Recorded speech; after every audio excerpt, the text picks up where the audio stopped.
My name is John Scavuzzo, and I'm the third generation of the S&S Meat Company here in Kansas City. We have the fourth and the fifth generation working at the Scavuzzos Distribution Center. Two of my grandsons, Jonathan and Joe. We have three companies here in Kansas City. S&S Meat Company, which is our fabricating facility.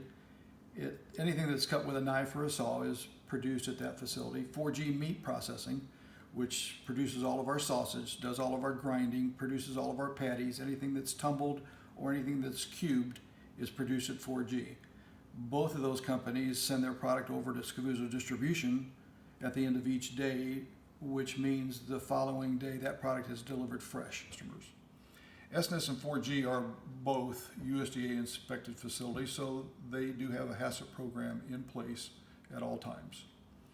USDA performs two types of grading. Quality grading, which is where you're getting the marbling and the internal fat in the subprimal cuts, and yield grade, which is the amount of fat cover that is on the outer portion of the subprimal cuts.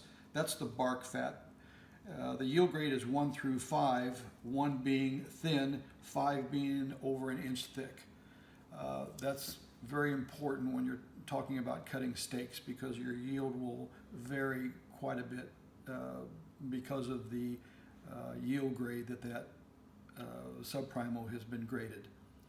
All of our steaks are produced and packed in this box. And you might want to pause the video now and just read the statement.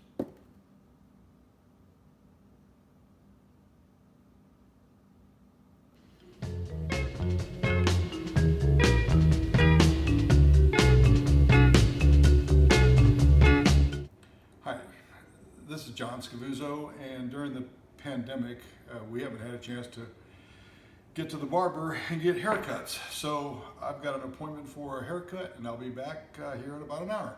Thank you. Well, the barber took a little bit too much off the top, but it's going to have to work.